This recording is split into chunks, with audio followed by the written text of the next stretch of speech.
क्यों व्यर्थ चिंता करते हो, किससे व्यर्थ डरते हो। कौन तुम्हें मार सकता है।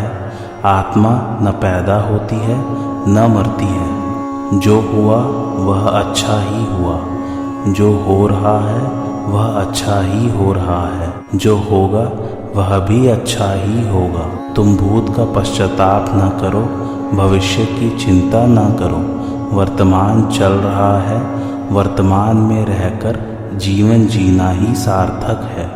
तुम्हारा क्या गया जो तुम रोते हो। तुम क्या लेकर आए थे जिसके खो जाने का तुम पश्चाताप करते हो। तुमने क्या पैदा किया था जिसका नाश हो गया। तुम कुछ भी लेकर नहीं आए, जो कुछ भी लिया यहीं से लिया, जो कुछ दिया यहीं पर दिया। खाली हाथ आए, खाली हाथ ही चले। जय श्री कृष्ण मेरे सभी प्यारे कथा श्रोताओं को। मेरा नाम है नमित अग्रवाल और स्वागत है आपका मेरे चैनल कथावाचक में। आगे के 3 श्लोकों में भगवान काम को मारने का प्रकार बताते हुए उसे मारने की आज्ञा देते हैं। तस्मात्वमिंद्रियाण्याद्यो नियम्य भरतर्षभ पापमानम प्रजहि ह्योनम ज्ञान विज्ञान नाशनम। अर्थात इसलिए हे भरतवंशियों में श्रेष्ठ अर्जुन, तू सबसे पहले इंद्रियों को वश में करके इस ज्ञान और विज्ञान का नाश करने वाले महान पापी काम को अवश्य ही बलपूर्वक मार डाल। भावार्थ, इंद्रियों को विषयों में भोग बुद्धि से प्रवृत्त न होने देना, अपितु केवल निर्वाह बुद्धि से अथवा साधन बुद्धि से प्रवृत्त होने देना ही उनको वश में करना है। तात्पर्य है कि इंद्रियों के विषयों में राग पूर्वक प्रवृत्ति न हो और द्वेष पूर्वक निवृत्ति न हो। राग पूर्वक प्रवृत्ति और द्वेष पूर्वक निवृत्ति होने से राग द्वेष पुष्ट हो जाते हैं और न चाहते हुए भी मनुष्य को पतन की ओर ले जाते हैं।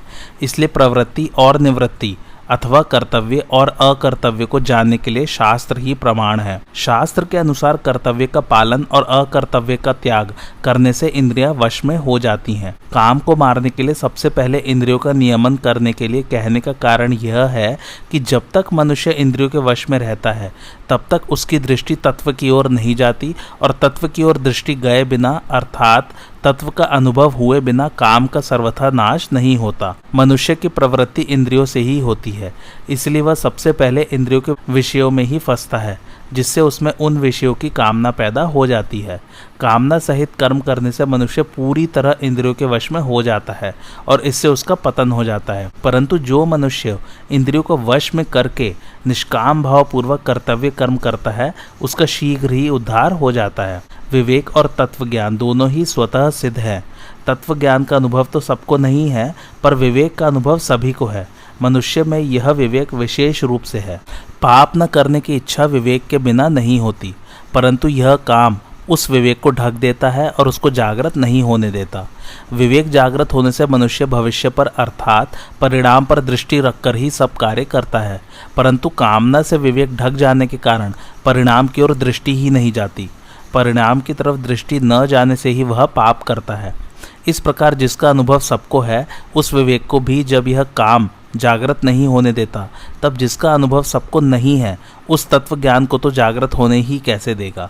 इसलिए यहाँ काम को विवेक और विज्ञान दोनों का नाश करने वाला बताया गया है। वास्तव में यह काम ज्ञान और विज्ञान का नाश नहीं करता, प्रत्युत उन दोनों को ढक देता है, अर्थात प्रकट नहीं होने देता। उन्हें ढक देने को ही यहाँ उनका नाश करना कहा गया है, कारण कि ज्ञान विज्ञान का कभी नाश होता ही नहीं।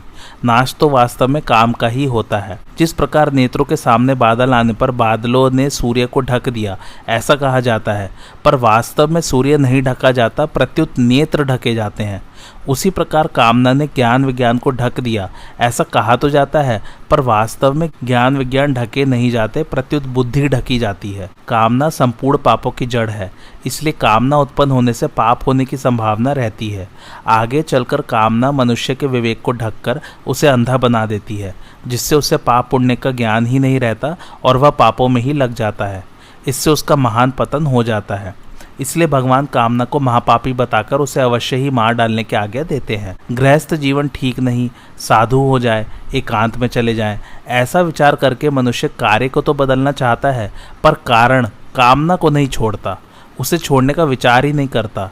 यदि वह कामना को छोड़ दे तो उसके सब काम अपने आप ठीक हो जाएं। जब मनुष्य जीने की कामना तथा अन्य कामनाओं को रखते हुए मरता है तब वे कामनाएं उसके अगले जन्म का कारण बन जाती है। तात्पर्य यह है कि जब तक मनुष्य में कामना रहती है तब तक वह जन्म मरण रूप बंधन में पड़ा रहता है।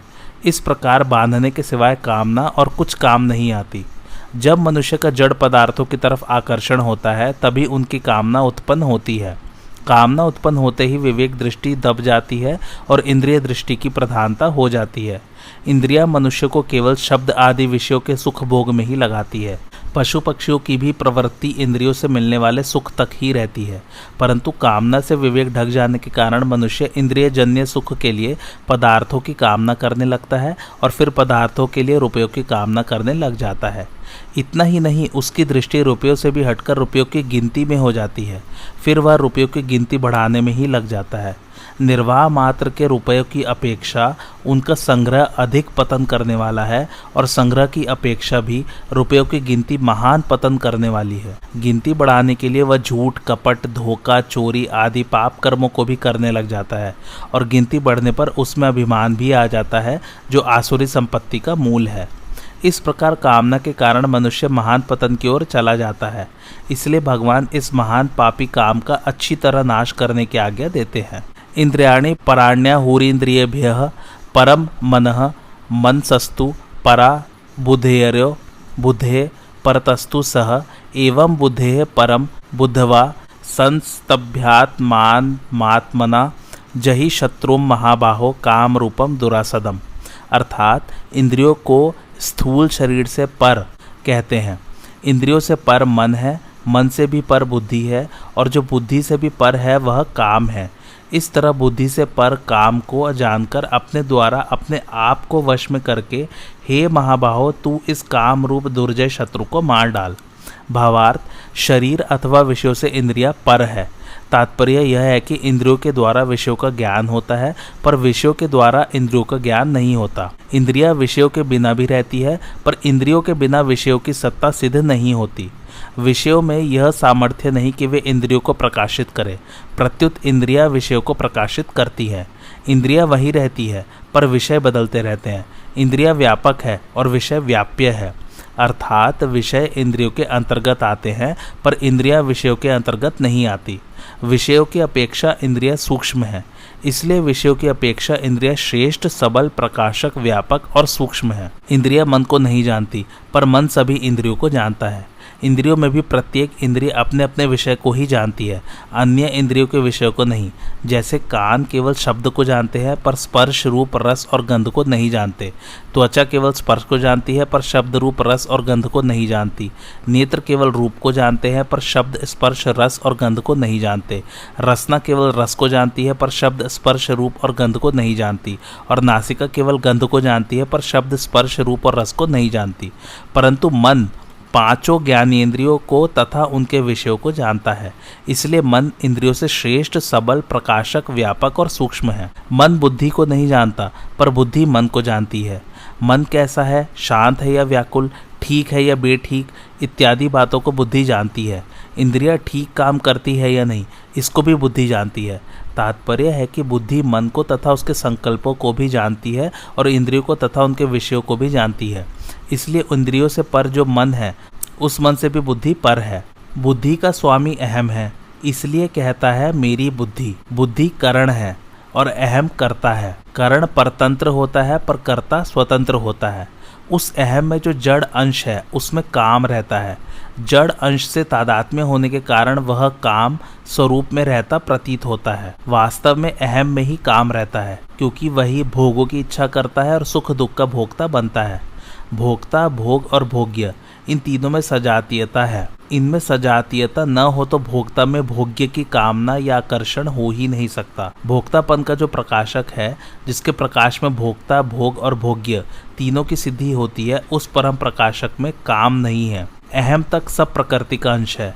उस अहम से भी आगे साक्षात परमात्मा का अंश स्वयं है, जो शरीर, इंद्रिय, मन, बुद्धि और अहम इन सबका आश्रय, आधार, कारण और प्रेरक है तथा श्रेष्ठ, बलवान, प्रकाशक, व्यापक और सूक्ष्म है। जड़ अर्थात प्रकृति का अंश ही सुख दुख रूप में परिणत होता है, अर्थात सुख दुख रूप विकृति जड़ में ही होती है। चेतन में विकृति नहीं है, प्रत्युत चेतन विकृति का ज्ञाता है। परंतु जड़ से तादात्म्य होने से सुख दुख का भोक्ता चेतन ही बनता है, अर्थात चेतन ही सुखी दुखी होता है। केवल जड़ में सुखी दुखी होना नहीं बनता। तात्पर्य यह है कि अहम में जो जड़ अंश है उसके साथ तादात्म्य कर लेने से चेतन भी अपने को मैं भोगता हूँ ऐसा मान लेता है। परमात्म तत्व का साक्षात्कार होते ही रस बुद्धि निवृत्त हो जाती है। ज्ञान से रस अर्थात काम निवृत्त हो जाता है, कारण कि सुख के लिए ही कामना होती है और स्वरूप सहज सुख राशि है।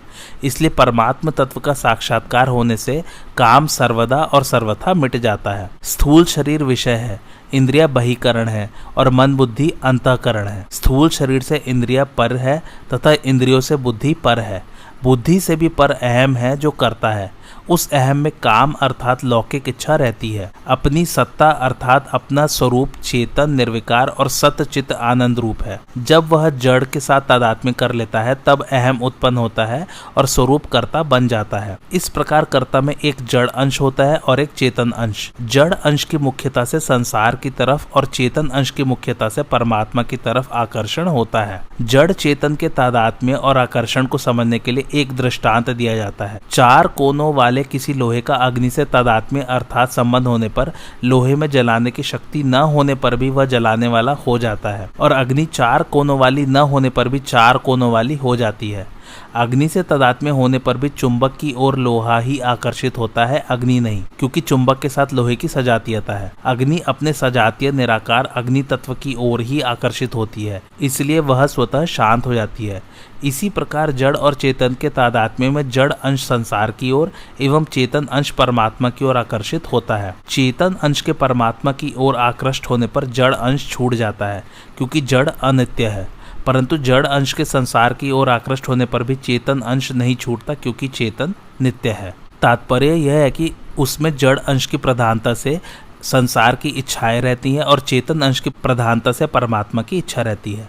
जड़ अंश मिटने वाला है, इसलिए लौकिक इच्छाएं मिटने वाली हैं, और चेतन अंश सदा रहने वाला है, इसलिए पारमार्थिक इच्छा पूरी होने वाली है। इसलिए लौकिक इच्छाओं की निवृत्ति और पारमार्थिक इच्छा की पूर्ति होती है। दूसरे तरह से कहो तो इसलिए कामनाओं की निवृत्ति होती है और संसार से छूटने की इच्छा, स्वरूप बोध की जिज्ञासा और भगवत प्रेम की अभिलाषा की पूर्ति होती है। सांसारिक इच्छाएं उत्पन्न हो सकती है पर टिक नहीं सकती, परंतु पारमार्थिक इच्छा दब सकती है पर मिट नहीं सकती, कारण कि सांसारिक इच्छाएं अवास्तविक और परमात्मा की इच्छाएं वास्तविक है। इसलिए साधक को न तो सांसारिक इच्छाओं की पूर्ति की आशा रखनी चाहिए और न पारमार्थिक इच्छा की पूर्ति से निराश ही होना चाहिए। वस्तुतः मूल में इच्छा एक ही है जो अपने अंशी परमात्मा की है, परंतु जड़ के संबंध से इस इच्छा के दो भेद हो जाते हैं और मनुष्य अपनी वास्तविक इच्छा की पूर्ति परिवर्तनशील संसार के द्वारा करने के लिए जड़ पदार्थों की इच्छाएं करने लगता है, जो उसकी भूल है। कारण कि लौकिक इच्छाएं अर्थात सांसारिक इच्छाएं पर धर्म और पारमार्थिक इच्छाएं स्वधर्म है, परंतु साधक में लौकिक और पारमार्थिक दोनों इच्छाएं रहने से द्वंद्व पैदा हो जाता है। द्वंद्व होने से साधक में भजन ध्यान सत्संग आदि के समय तो पारमार्थिक इच्छा जागृत रहती है, पर अन्य समय में उसकी पारमार्थिक इच्छा दब जाती है और भोग एवं संग्रह की इच्छाएं उत्पन्न हो जाती है। लौकिक इच्छाओं के रहते हुए साधक में साधन करने का एक निश्चय स्थिर नहीं रह सकता। पारमार्थिक इच्छा जागृत हुए बिना साधक की उन्नति नहीं होती। जब साधक का एकमात्र परमात्मा प्राप्ति करने का दृढ़ उद्देश्य हो जाता है, तब यह द्वंद्व मिट जाता है और साधक में एक पारमार्थिक इच्छा ही प्रबल रह जाती है। एक ही पारमार्थिक इच्छा प्रबल रहने से साधक सुगमता पूर्वक परमात्मा प्राप्ति कर लेता है। इसलिए लौकिक और पारमार्थिक इच्छा का द्वंद्व मिटाना साधक के लिए बहुत आवश्यक है। शुद्ध स्वरूप में अपने अंशी परमात्मा की ओर स्वतः एक आकर्षण या रुचि विद्यमान रहती है, जिसको प्रेम कहते हैं। जब वह संसार के साथ अपना संबंध मान लेता है, तब वह प्रेम दब जाता है और काम उत्पन्न हो जाता है। जब तक काम रहता है तब तक प्रेम जागृत नहीं होता। जब तक प्रेम जागृत नहीं होता तब तक काम का सर्वथा नाश नहीं होता। जड़ अंश की मुख्यता से जिसमें सांसारिक भोगों की इच्छा रहती है, उसी में चेतन अंश की मुख्यता से परमात्मा की इच्छा भी रहती है। अतः वास्तव में काम का निवास जड़ अंश में ही है, पर वह भी चेतन के संबंध से ही है। चेतन का संबंध छूटते ही काम का नाश हो जाता है। तात्पर्य यह हुआ कि चेतन द्वारा जड़ से संबंध विच्छेद करते ही जड़ चेतन के तादात्म्य रूप स्वरूप अहम का नाश हो जाता है और अहम का नाश होते ही काम भी नष्ट हो जाता है। अहम में जो जड़ अंश है उसमें काम रहता है। इसकी प्रबल युक्ति यह है कि दृश्य रूप से दिखने वाला संसार, उसे देखने वाली इंद्रियां तथा बुद्धि और उसे देखने वाला स्वयं भोक्ता, इन तीनों में जातीय एकता के बिना भोक्ता का भोग्य की ओर आकर्षण हो ही नहीं सकता। कारण की आकर्षण सजातीयता में ही होती है, विजातीयता में नहीं। जैसे नेत्रों का रूप के प्रति ही आकर्षण होता है, शब्द के प्रति नहीं। यही बात सब इंद्रियों में लागू होती है। बुद्धि का भी समझने के विषय में आकर्षण होता है, अर्थात विवेक विचार में आकर्षण होता है, शब्द आदि विषयों में नहीं। यदि होता है तो इंद्रियों को साथ में लेने से ही होता है। ऐसे ही चेतन की परमात्मा से तात्विक एकता है, इसलिए स्वयं का परमात्मा की ओर आकर्षण होता है। यह तात्विक एकता जड़ अंश का सर्वथा त्याग करने से, अर्थात जड़ से माने हुए संबंध का सर्वथा विच्छेद करने से ही अनुभव में आती है। अनुभव में आते ही प्रेम जागृत हो जाता है। प्रेम में जड़ता का अंश भी शेष नहीं रहता, अर्थात जड़ता का अत्यंत अभाव हो जाता है। प्रकृति के कार्य समष्टि बुद्धि का अत्यंत सूक्ष्म अंश कारण शरीर ही अहम का जड़ अंश है। इस कारण शरीर में ही काम रहता है। कारण शरीर के तादात्म्य से काम स्वयं में दिखता है। तादात्म्य मिटने पर जिसमें काम का लेश भी नहीं है, ऐसे अपने शुद्ध स्वरूप का अनुभव हो जाता है। स्वरूप का अनुभव हो जाने पर काम सर्वथा निवृत्त हो जाता है। पहले शरीर से पर इंद्रियां, इंद्रियों से पर मन, मन से पर बुद्धि और बुद्धि से पर काम को बताया गया। अब उपर्युक्त पदों में बुद्धि से पर काम को जानने के लिए कहने का अभिप्राय यह है कि यह काम अहम में रहता है, अपने वास्तविक स्वरूप में काम नहीं है। यदि स्वरूप में काम होता तो कभी मिटता नहीं। नाशवान जड़ के साथ तादात्म्य कर लेने से ही काम उत्पन्न होता है। तादात्म्य में भी काम रहता तो जड़ में ही है, पर दिखता है स्वरूप में। इसलिए बुद्धि से परे रहने वाले इस काम को जानकर उसका नाश कर देना चाहिए। बुद्धि से परे अहम में रहने वाले काम को मारने का उपाय है अपने द्वारा अपने आप को वश में करना, अर्थात अपना संबंध केवल अपने शुद्ध स्वरूप के साथ अथवा अपने अंशी भगवान के साथ रखना, जो वास्तव में है। स्वरूप साक्षात परमात्मा का अंश है और शरीर, इंद्रिय, मन, बुद्धि संसार के अंश है। जब स्वरूप अपने अंशी परमात्मा से विमुख होकर प्रकृति के सम्मुख हो जाता है, तब उसमें कामनाएं उत्पन्न हो जाती है। कामनाएं अभाव से उत्पन्न होती है और अभाव संसार के संबंध से होता है, क्योंकि संसार अभाव रूप ही है। संसार से संबंध विच्छेद होते ही कामनाओं का नाश हो जाता है, क्योंकि स्वरूप में अभाव नहीं है। परमात्मा से विमुख होकर संसार से अपना संबंध मानने पर भी जीव की वास्तविक इच्छा, अर्थात आवश्यकता या भूख अपने अंशी परमात्मा को प्राप्त करने की ही होती है। मैं सदा जीता रहूं, मैं सब कुछ जान जाऊं, मैं सदा के लिए सुखी हो जाऊं। इस रूप में वह वास्तव में सत्य चित्त आनंद स्वरूप परमात्मा की ही इच्छा करता है, पर संसार से संबंध मानने के कारण वह भूल से इन इच्छाओं को संसार से ही पूरी करना चाहता है। यही काम है। इस काम की पूर्ति तो कभी हो ही नहीं सकती, इसलिए इस काम का नाश तो करना ही पड़ेगा। जिसने संसार से अपना संबंध जोड़ा है वही उसे तोड़ भी सकता है। इसलिए भगवान ने अपने द्वारा ही संसार से अपना संबंध विच्छेद करके काम को मारने की आज्ञा दी है। अपने द्वारा ही अपने आप को वश में करने में कोई अभ्यास नहीं है, क्योंकि अभ्यास संसार की सहायता से ही होता है। इसलिए अभ्यास में संसार के संबंध की सहायता लेनी पड़ती है।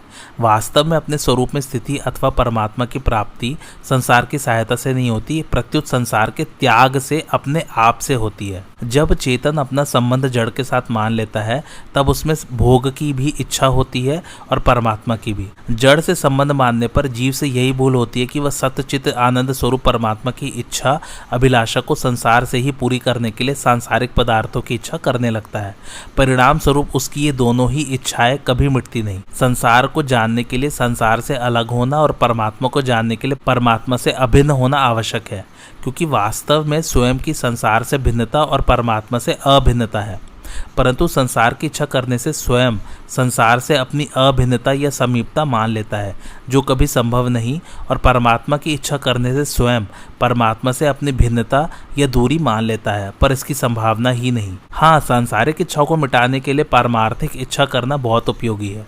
यदि पारमार्थिक इच्छा तीव्र हो जाए तो लौकिक इच्छाएं स्वतः मिट जाती हैं। लौकिक इच्छाएं सर्वथा मिटने पर पारमार्थिक इच्छा पूरी हो जाती है, अर्थात नित्य प्राप्त परमात्मा का अनुभव हो जाता है। साधक के हृदय में स्थित संपूर्ण कामनाएं जब समूल नष्ट हो जाती है, तब मरण धर्म मनुष्य अमर हो जाता है और यही मनुष्य शरीर में ही ब्रह्मा का भली भांति अनुभव कर लेता है। जिस समय मनुष्य अपने मन में रहने वाली समस्त कामनाओं का परित्याग कर देता है, उसी समय वह भगवत स्वरूप को प्राप्त कर लेता है। कारण कि वास्तव में परमात्मा सदा सर्वत्र विद्यमान है, पर लौकिक इच्छाएं रहने से उसका अनुभव नहीं होता।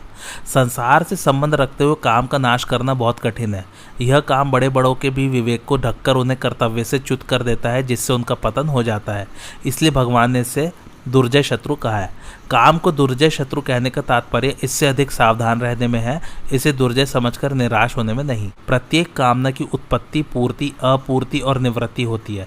इसलिए मात्र कामनाएं उत्पन्न और नष्ट होने वाली है, परंतु स्वयं निरंतर रहता है और कामनाओं के उत्पन्न तथा नष्ट होने को जानता है।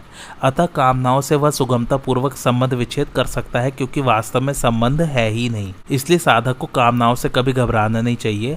यदि साधक का अपने कल्याण का पक्का उद्देश्य है तो वह काम को सुगमता पूर्वक मार सकता है। उद्देश्य या लक्ष्य सदैव अविनाशी का ही होता है, नाशवान का नहीं। नाशवान की कामनाएं ही होती है, उद्देश्य नहीं होता। उद्देश्य वह होता है जिसे मनुष्य निरंतर चाहता है। चाहे शरीर के टुकड़े टुकड़े ही क्यों न कर दिए जाए, तो भी वह उद्देश्य को ही चाहता है। उद्देश्य की सिद्धि अवश्य होती है, पर कामनाओं की सिद्धि नहीं होती, प्रत्युत नाश होता है। उद्देश्य सदा एक ही रहता है, पर कामनाएं बदलती रहती हैं। कामनाओं के त्याग में अथवा परमात्मा की प्राप्ति में सब स्वतंत्र अधिकारी योग्य और समर्थ है, परंतु कामनाओं की पूर्ति में कोई भी स्वतंत्र अधिकारी योग्य और समर्थ नहीं है। कारण की कामना पूरी होने वाली है ही नहीं। परमात्मा ने मानव शरीर अपनी प्राप्ति के लिए ही दिया है, अतः कामना का त्याग करना कठिन नहीं है। सांसारिक भोग पदार्थों को महत्व देने के कारण ही कामना का त्याग कठिन मालूम देता है। सुख की कामना को मिटाने के लिए ही भगवान समय समय पर दुख भेजते हैं कि सुख की कामना मत करो, कामना करोगे तो दुख पाना ही पड़ेगा। सांसारिक पदार्थों की कामना वाला मनुष्य दुख से कभी बच ही नहीं सकता। यह नियम है, क्योंकि संयोगजन्य भोग ही दुख के हेतु हैं। स्वयं में अनंत बल है, उसकी सत्ता और बल को पाकर ही बुद्धि, मन और इंद्रिय सत्तावान एवं बलवान होते हैं, परंतु जड़ से संबंध जोड़ने के कारण वह अपने बल को भूल रहा है और अपने को बुद्धि, मन और इंद्रियों के अधीन मान रहा है। अतएव काम रूप शत्रु को मारने के लिए अपने आप को जानना और अपने बल को पहचानना बड़ा आवश्यक है। काम जड़ के संबंध से और जड़ में ही होता है। तादात्म्य होने से वह स्वयं में प्रतीत होता है। जड़ का संबंध न रहे तो काम है ही नहीं। इसलिए यहाँ काम को मारने का तात्पर्य वस्तुतः काम का सर्वथा अभाव बताने में ही है। इसके विपरीत यदि काम अर्थात कामना की सत्ता को मानकर उसे मिटाने की चेष्टा करे तो कामना का मिटना कठिन है। कारण कि वास्तव में कामना की स्वतंत्र सत्ता है ही नहीं। कामना उत्पन्न होती है और उत्पन्न होने वाली वस्तु नष्ट होगी ही, यह नियम है। नई कामना न करे तो पहले की कामनाएं अपने आप नष्ट हो जाएंगी। इसलिए कामना को मिटाने का तात्पर्य है नई कामना न करना। शरीर आदि सांसारिक पदार्थों को मैं, मेरा और मेरे लिए मानने से ही अपने आप में कमी का अनुभव होता है, पर मनुष्य भूल से उस कमी की पूर्ति भी सांसारिक पदार्थों से ही करना चाहता है।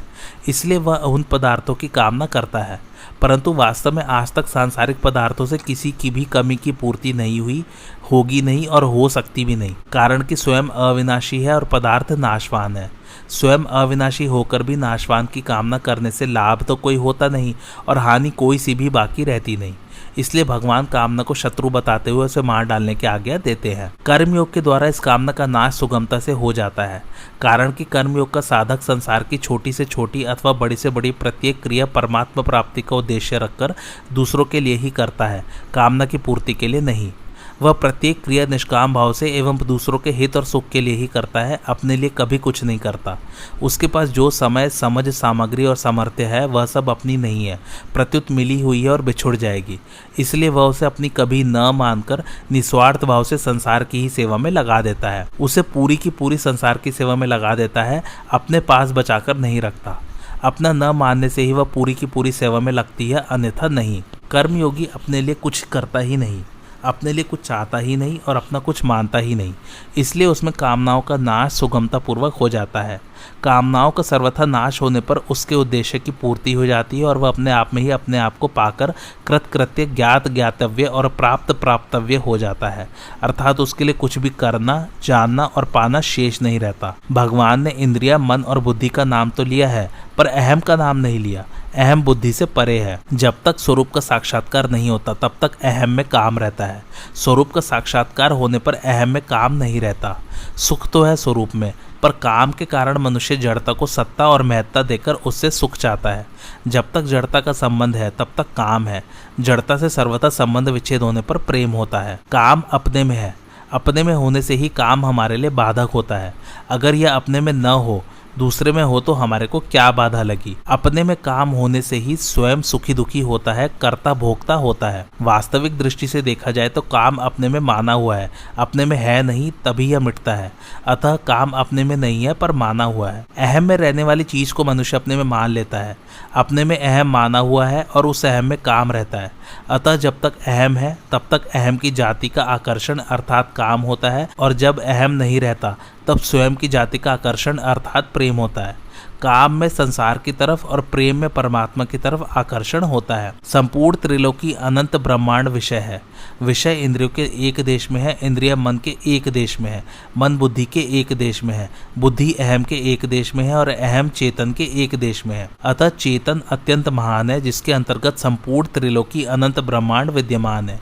परंतु अपरा प्रकृति के एक अंश अहम के साथ अपना संबंध जोड़ने के कारण मनुष्य अपने को अत्यंत छोटा देखता है। ओम तत्सदिति श्रीमद् भगवद गीता सुपनिषत्सु ब्रह्म विद्यायाम योग शास्त्रे श्री कृष्ण अर्जुन संवादे कर्मयोगी नाम तृतीयो अध्याय। इस प्रकार ओम तत् सत इन भगवान नामों के उच्चारण पूर्वक ब्रह्म विद्या और योग शास्त्र में श्रीमद् भगवद गीतोपनिषद रूप श्री कृष्ण अर्जुन संवाद में कर्म योग नामक तीसरा अध्याय पूर्ण हुआ। इस तीसरे अध्याय का नाम कर्मयोग है, क्योंकि कर्मयोग का जितना विशद वर्णन तीसरे अध्याय में है उतना गीता के अन्य अध्यायों में नहीं है। अब हम चौथा अध्याय आरंभ करने जा रहे हैं। कर्मयोग में दो बातें मुख्य हैं। पहली, कर्तव्य कर्मों का आचरण और दूसरी कर्तव्य कर्मों के विषय में विशेष जानकारी।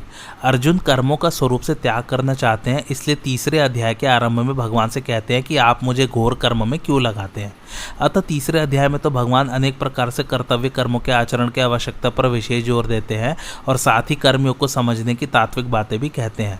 परंतु इस चौथे अध्याय में कर्मयोग की तात्विक बातों को समझने पर विशेष जोर देते हुए कर्तव्य कर्मों का पालन करना आवश्यक बताते हैं। तात्पर्य यह है कि तीसरे और चौथे दोनों ही अध्यायों में उपर्युक्त दोनों बातें कही गई हैं, किंतु तीसरे अध्याय में कर्तव्य कर्मों के आचरण की बात मुख्य है और चौथे अध्याय में कर्तव्य कर्मों के विषय में समझ की बात मुख्य है। जो कर्मयोग अनादि होते हुए भी इस भूमंडल पर जानने वाले विशेष पुरुष के न रहने से बहुत काल से लुप्त प्राय हो गया था, उसी कर्मयोग का वर्णन पुनः आरंभ करते हुए भगवान पहले 3 श्लोकों में कर्मयोग की परंपरा बताकर उसकी अनादिता सिद्ध करते हैं। इमं विवस्वते योगम प्रोक्तवान हम व्ययम विवस्वान मनवे प्राह मनुरिक्ष्वाकवे प्रवित। अर्थात श्री भगवान बोले, मैंने इस अविनाशी कर्मयोग को सूर्य से कहा था, फिर सूर्य ने अपने पुत्र वैवस्वत मनु से कहा और मनु ने अपने पुत्र राजा इक्ष्वाकु से कहा। भावार्थ, भगवान ने जिन सूर्य, मनु और इक्ष्वाकु राजाओं का उल्लेख किया है वे सभी गृहस्थ थे और उन्होंने गृहस्थ आश्रम में रहते हुए ही कर्मयोग के द्वारा परम सिद्धि प्राप्त की थी। यद्यपि पुराणों में और उपनिषदों में भी कर्मयोग का वर्णन आता है,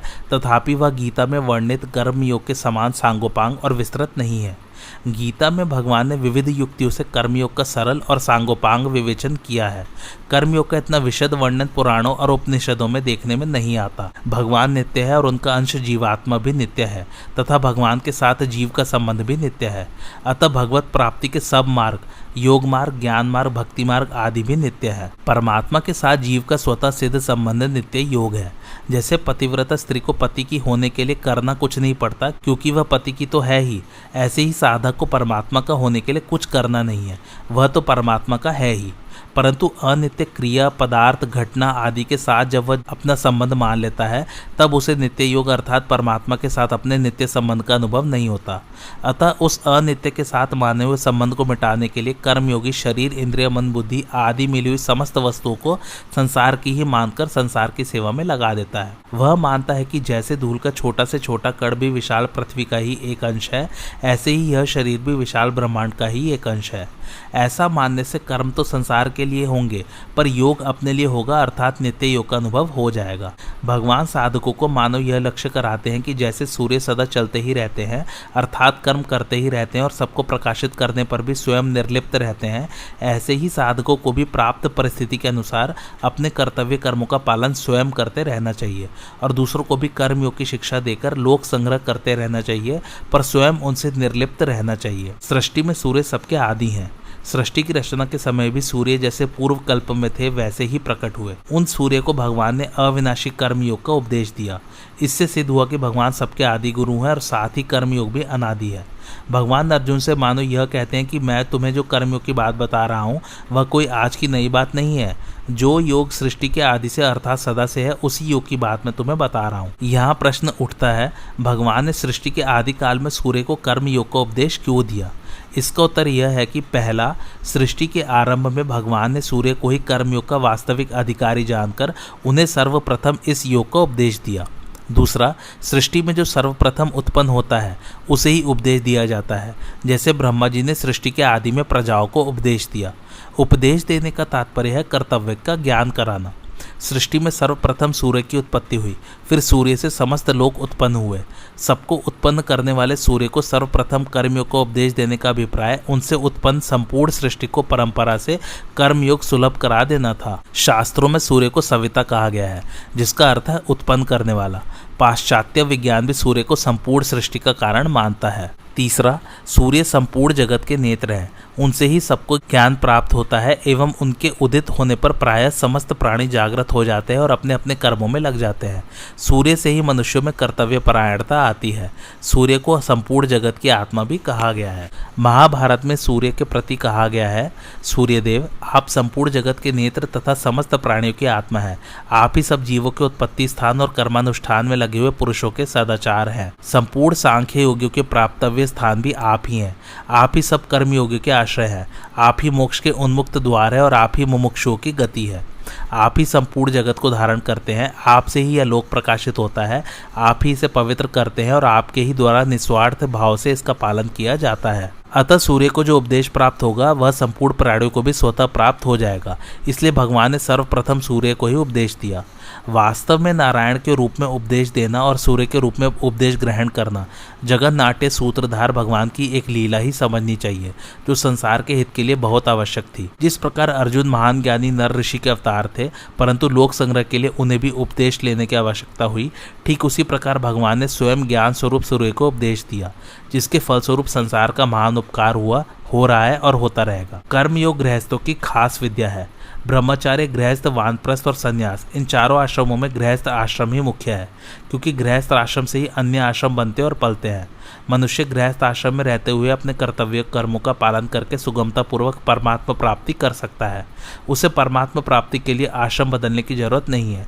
भगवान ने सूर्य, मनु, इक्ष्वाकु आदि राजाओं का नाम लेकर यह बताया है कि कल्प के आदि में गृहस्थों ने ही कर्मयोग की विद्या को जाना और गृहस्थ आश्रम में रहते हुए ही उन्होंने कामनाओं का नाश करके परमात्मा तत्व को प्राप्त किया। स्वयं भगवान श्री कृष्ण और अर्जुन भी गृहस्थ थे, इसलिए भगवान अर्जुन के माध्यम से मानव संपूर्ण गृहस्थों को सावधान करते हैं कि तुम लोग अपने घर की विद्या कर्मयोग का पालन करके घर में रहते हुए परमात्मा को प्राप्त कर सकते हो। तुम्हें दूसरी जगह जाने की जरूरत नहीं है। गृहस्थ होने पर भी अर्जुन प्राप्त कर्तव्य कर्म को छोड़कर भिक्षा के अन्न से जीविका चलाने को श्रेष्ठ मानते हैं, अर्थात अपने कल्याण के लिए गृहस्थ आश्रम की अपेक्षा संन्यास आश्रम को श्रेष्ठ समझते हैं।